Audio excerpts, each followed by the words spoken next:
आज से लगभग 1500 साल पहले रोमन एम्पायर के इस शहर में बहुत लोग रहते थे। उसमें एक आदमी मसाले का बिजनेस करता था।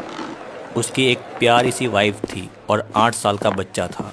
जनवरी का महीना नॉर्मल था, लाइफ परफेक्ट थी, लेकिन ज़िंदगी कितनी जल्दी बदल जाती है उन्हें पता नहीं था। फिर आया मार्च का महीना। दूर आइसलैंड में एक ज्वालामुखी उबल रहा था और अचानक वो फटा। इस ज्वालामुखी ने लाखों टन धूल, राख और लावा हवा में उछाल दिया। आसपास की जगह में काले बादल मंडराने लगे। राख और मिट्टी दूर दूर तक फैलने लगी। इधर हजारों किलोमीटर दूर इस शहर में एक अजीब सी सुबह हुई। जब वो आदमी सोकर उठा तो उसे लगा अभी तक रात है, लेकिन घड़ी बता रही थी कि सुबह के 8 बज चुके हैं। वो खिड़की के पास गया, बाहर देखा तो शॉक हो गया। सूरज तो था, लेकिन वो इस ज्वालामुखी की राख और धूल की मोटी चादर में ढक गया था। लाइट बिल्कुल लो हो चुकी थी। ऐसा लग रहा था जैसे चांदनी रात हो। पूरे शहर में पैनिक फैल गया। लोग सड़कों पर निकल आए। सब एक दूसरे से पूछ रहे थे, ये क्या हो रहा है। चर्च के पादरी ने घंटियां बजाई, लोगों को प्रेयर्स के लिए बुलाया। पादरी ने कहा, ये भगवान का प्रकोप है, हमें पश्चाताप करना होगा। लेकिन ये तो सिर्फ शुरुआत थी। एक दिन निकल गया, लेकिन पूरा सूरज नहीं दिखा। अगले दिन और ज़्यादा अंधेरा हो गया। तीसरे दिन, चौथे दिन, 5वें दिन, ऐसे करते करते हफ्ता बीत गया, महीना बीत गया, लेकिन सूरज वापस नहीं आया। पूरे स्टेट में एक ही सवाल था, क्या ये दुनिया का अंत है? अप्रैल महीना आया, लेकिन गर्मी नहीं आई, क्योंकि सूरज की किरणें ज़मीन पर ना आने से ठंड आ चुकी थी। मई का महीना आया और ठंड बढ़ी, और जून में तो बर्फ़ गिरने लगी। एक मिनी आइस एज शुरू हो गई थी। उस आदमी के घर में अब पहले जैसी रौनक नहीं थी। रात को पूरा परिवार एक ही कमरे में सोता था, क्योंकि ठंड बर्दाश्त से बाहर थी। आग जलाने के लिए लकड़ी की कीमतें आसमान छू रही थी, क्योंकि सूरज की रोशनी ना मिलने के कारण पेड़ मुरझाने लगे थे। पर ये तो अभी शुरुआत थी। बिना सूरज के फसलें नहीं उग रही थी। गेहूं, चावल, सब्जियां, कुछ नहीं उग रहा था। शहर में भयंकर अकाल पड़ गया। जैसे जैसे जून का महीना बीत रहा था, शहर में एक खौफनाक चीज़ हुई। वो धुंध जो आसमान में थी, अब धीरे धीरे ज़मीन पर उतर रही थी। हवा में राख की गंध थी, जिससे लोगों को सांस लेने में तकलीफ होने लगी।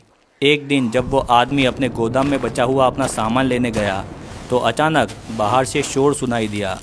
भूखे लोगों की एक भीड़ ने पास की एक अनाज की दुकान पर हमला कर दिया था। लोग अब सिर्फ अनाज के लिए एक दूसरे के दुश्मन बन रहे थे।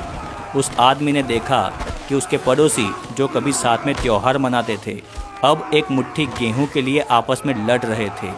लोग अब अंधेरे से नहीं, भूख से पागल हो रहे थे। बिजनेसमैन होने के कारण उसके पास सोने के सिक्के थे। उसे लेकर वो कुछ खरीदने बेकरी में गया। एक बेकरी वाले ने कहा, साहब, इन सिक्कों का लेकर मैं क्या करूँगा? क्या मैं उन्हें खा सकता हूँ?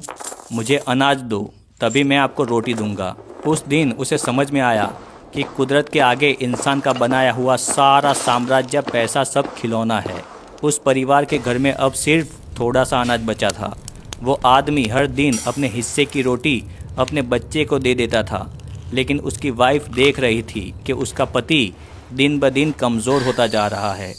एक दिन जब बच्चा सो रहा था, उस औरत ने अपने पति से कहा, तुम खुद को मार रहे हो, तुम कुछ नहीं खा रहे। वो आदमी बोला, अगर मैं खाऊंगा तो हमारा बेटा क्या खाएगा? मैं अपने बच्चे को भूखा नहीं देख सकता। मैं एक पिता हूँ, मेरी ड्यूटी है उसे बचाना। उसकी वाइफ ने कहा, लेकिन अगर तुम ही नहीं रहोगे तो हम दोनों का क्या होगा? वो इंसान चुप रहा, उसके पास कोई जवाब नहीं था। एक दिन रात को सोकर जब लोग बाहर निकले, तो रास्ते में एक भयानक मंजर देखने मिला। रास्ते पर अब बॉडी दिखने लगी थी। ठंड और खाना ना मिलने के कारण धीरे धीरे लोग मर रहे थे। शहर के कब्रिस्तान में रोज़ 20 से 30 लोगों को दफनाया जा रहा था। बच्चे सड़कों पर खाली पेट भीख मांग रहे थे। बूढ़े लोग गिरकर मर रहे थे। अगर किसी को पता चल जाए कि इस घर में अनाज है, तो लोगों की भीड़ उस घर पर हमला कर देती थी। ऐसा करते करते 10 महीने बीत गए। हालात थोड़े बेहतर हुए। सूरज अब थोड़ा और ज़्यादा चमकने लगा था। टेम्परेचर थोड़ा बढ़ा, ठंड थोड़ी कम हुई, लेकिन एक नई मुसीबत आने वाली थी। मिस्र से मदद के लिए अनाज लेके एक जहाज़ निकला। शहर अभी भूखमरी और अंधेरे की मार झेल ही रहा था। खाना ना मिलने के कारण लोगों की इम्यूनिटी ऑलरेडी वीक हो चुकी थी। तभी शहर के पोर्ट पर मिस्र से आया एक विशाल जहाज़ रुका। मजदूर बुलवाकर अनाज की बोरियां उतारी गई और शहर के लोगों को अनाज दिया गया। सब लोग खुश हुए कि आज उन्हें खाना मिलेगा, लेकिन अनाज की बोरियों के बीच से काले चूहे रस्सियों से होकर नीचे उतरे और शहर के अंधेरे में गायब हो गए। इन चूहों के बालों में छिपे थे हज़ारों पिस्सू, जो एक ऐसे बैक्टीरिया से संक्रमित थे जो प्लेग फैलाने वाला था। बिजनेसमैन के गोदाम में काम करने वाला एक मजदूर सुबह सामान उठाने गया। उसने देखा कुछ चूहे मरे पड़े हैं। उसने बेख्याली में उन्हें हाथ से ही उठाकर बाहर फेंक दिया। उसी पल एक भूखे पिस्सू ने चूहे का ठंडा शरीर छोड़कर उस मजदूर के गर्म हाथ पर छलांग लगाई और उसे काट लिया। अगले 2 दिन में मजदूर को तेज़ बुखार चढ़ गई और उसके शरीर पर अखरोट के आकार की बड़ी गांठें उभर आई, जो धीरे धीरे काली और नीली पड़ने लगी। वो दर्द से चीख रहा था, लेकिन कोई नहीं जानता था कि ये क्या है। तीसरे दिन उसकी मौत हो गई। देखते ही देखते ये बीमारी उस मजदूर के घर, फिर गली, फिर पूरे शहर में आग की तरफ फैल गई। अब बिजनेसमैन ने अपनी आंखों से देखा था कि बाजार में खड़ा आदमी अचानक गिरता है, खून की उल्टियां करता है और कुछ ही घंटों में मर जाता है। शहर में एक अजीब सी दहशत फैली। लोग समझ चुके थे कि ये कोई साधारण बीमारी नहीं है। लोग अपने दरवाज़ों पर क्रॉस का निशान बनाने लगे।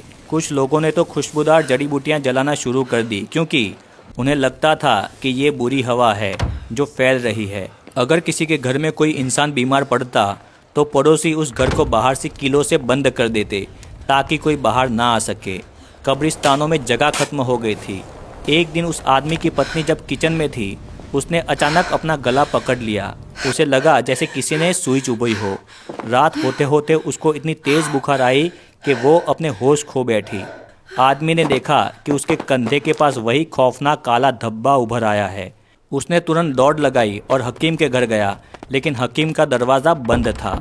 उसने खिड़की में से देखा तो हकीम खुद अपनी पत्नी और बच्चे की लाशों के पास बैठकर अपनी मौत का इंतज़ार कर रहा था। उसी रात उस बिजनेसमैन ने महसूस किया कि विज्ञान, पैसा, सब कुछ इस नन्हे से ना दिखने वाले दुश्मन यानी कि बैक्टीरिया के सामने घुटने टेक चुके थे। वो आदमी निराश होकर अपने घर लौट आया। वाइफ ने कहा, मुझे पता है मैं नहीं बच पाऊंगी, हमारे बेटे का ख्याल रखना। उस आदमी ने कहा, नहीं, ऐसा मत बोलो। अगले 2 दिन सबसे टफ थे उस परिवार के लिए। उसकी वाइफ की हालत बिगड़ती गई, वो बेहोश रहने लगी। तीसरे दिन सुबह 5 बजे उस औरत की मौत हो गई। वो आदमी उसका हाथ पकड़े हुए था। बच्चा अपने माँ के पैरों में सिर रखकर रो रहा था। आदमी ने अपने बेटे से कहा, तुम्हारी माँ अब हमारे बीच नहीं रही। उस रात उस इंसान का दिल टूट गया। उसकी पूरी दुनिया उजड़ गई। उस औरत की मौत के बाद वो आदमी जैसे मर गया था। वो दिन भर बस बैठा रहता, कुछ नहीं करता, खाना भी नहीं खाता था। उसका बच्चा जो खुद इस दुख में था, अब उसे अपने पिता को संभालना पड़ रहा था। शहर में हर दिन 10,000 लोगों की जान जा रही थी। लगभग पूरी दुनिया में प्लेग से 2.5 से 5 करोड़ लोग मारे गए थे। प्लेग ने दुनिया की 20 से 30% आबादी को ख़त्म कर दिया था। लगभग पूरे 18 महीने के बाद सूरज फिर से चमकने लगा। प्लेग धीरे धीरे खत्म होने लगा। टेम्परेचर बढ़ने लगा। उस आदमी ने फिर से अपना बिजनेस शुरू किया। इस बार उसका बेटा उसका साथी था। धीरे धीरे सबकी लाइफ नॉर्मल होने लगी। लेकिन ये 18 महीने इन लोगों ने कैसे झेले, इसका दर्द तो सिर्फ इन लोगों को ही मालूम होगा। वीडियो अच्छा लगा हो तो वीडियो को लाइक करना, चैनल को सब्सक्राइब करना। Thank you.